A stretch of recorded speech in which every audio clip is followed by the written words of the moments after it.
한올 바이오파마 주주 여러분 안녕하세요. 강혜슬 전문가입니다. 최근 한올 차트를 보시면 고점에서 조정이 나왔습니다. 하지만 전체 흐름은 위쪽 에너지가 더 강하게 유지되고 있는데요. 특히 47,000원 부근에서 지지가 여러 차례 확인이 되면서 구름대 위에서 흐름을 재정비하는 전형적인 패턴이 나타나고 있습니다. 겉으로는 흔들려 보이지만 실제로는 아래쪽에서 힘이 꾸준하게 쌓여가는 모습인데요. 그래서 오늘은 한올이 결국에는 위쪽을 향할 수밖에 없는 구조, 그리고 전고점을 다시 바라볼 수 있는 모멘텀이 어떻게 정렬이 되고 있는지 그 핵심만 아주 쉽게 정리해 보겠습니다. 들어보시면 그래서 이 종목은 조정이 나와도 방향성은 그대로 가는구나 하고 훨씬 선명하게 이해되실 겁니다. 중요한 시기니까요. 구독과 좋아요 먼저 눌러두시면 다가올 임상 결과도 가장 빠르게 확인하실 수 있습니다. 큰 흐름부터 보겠습니다. 2026년 상반기는 글로벌 바이오 시장이 가장 크게 움직이는 구간입니다. JP모건 헬스케어 컨퍼런스를 시작으로 대형 학회들이 6월까지 거의 쉬지 않고 이어지는데요. 이런 일정들은 글로벌 자금이 바이오 섹터로 빠르게 이동하는 전형적인 패턴을 만듭니다.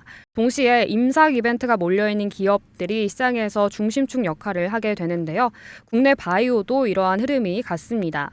에이벨 바이오, 리가캠 바이오 등의 임상 발표가 상반기에 집중되면서 내년은 이슈 공백이 아니라 이슈 과잉의 한 해가 될 건데요. 그리고 이 중심에 한올 바이오파마가 있습니다. IMVT140이 RA233 그리고 SLE 피보탈 이상 발표는 상반기 전체를 통틀어도 가장 주목도 높은 이벤트 중에 하나입니다. 안티-FcRn 시장의 규모 자체가 수조 원대이기 때문에 발표가 다가오기만 해도 시장은 자연스럽게 포지션을 잡습니다. 그래서 지금 주가가 흔들리는 것처럼 보여도 전체 구조를 보면 아래에서 힘이 더 단단하게 쌓여가는 흐름이라는 점을 차트에서 그대로 보여주죠. 한올의 흐름을 완전히 바꿔놓은 건 바토클리맙 이상의 결과입니다. 전문적인 내용을 모두 제거하고 핵심만 보자면 결론은 단순합니다. 약효가 명확하게 확인됐다는 사실입니다.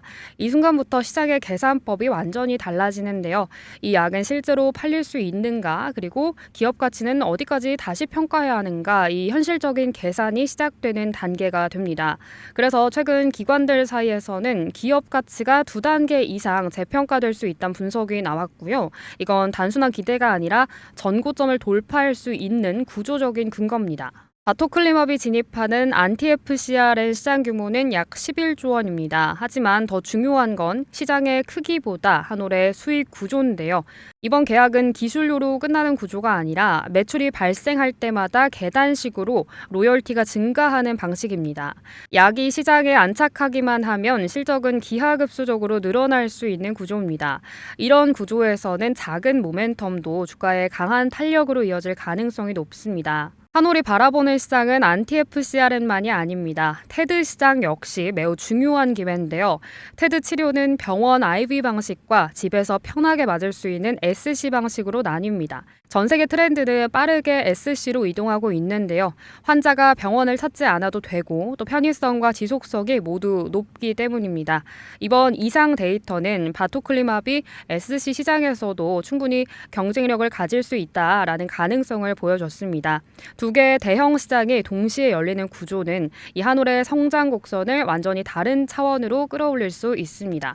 이제 많은 분들이 가장 불안해했던 일정을 보겠습니다. 파트너사 이뮤노반트가 테드 3상 발표를 늦추면서 혹시 한올 일정도 밀리는 것 아니냐 하는 걱정이 나왔습니다.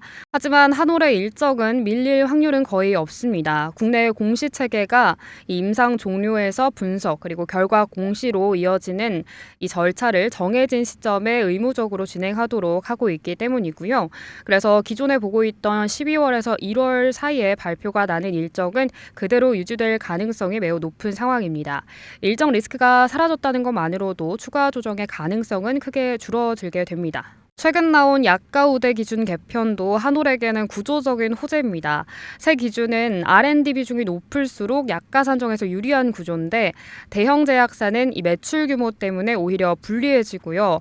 하지만 한올은 R&D 비중 26%, 정부 기준 상위 30%에 해당하는 최상위 우대 기업입니다.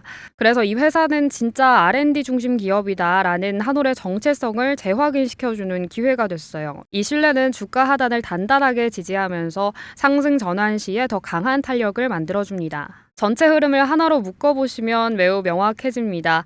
약효는 이미 검증됐고 안티-FcRN과 테드 두 시장이 동시에 열렸으며 또 로열티 레버리지 구조는 실적 폭발 가능성을 만들고요. 또 일정 리스크는 사실상 해소가 됐고 R&D 우대 정책은 이 기업의 체질을 더 강화했습니다. 전고점을 향한 에너지가 오히려 더 쌓여가는 구간에 가깝습니다. 오늘 내용이 도움되셨다면 구독과 좋아요 눌러주시고요. 다가올 임상 결과에서는 어떤 변화가 또 나타나는지 함께 지켜보시면 좋겠습니다. 지금까지 강예슬 전문가였습니다. 시청해주셔서 고맙습니다.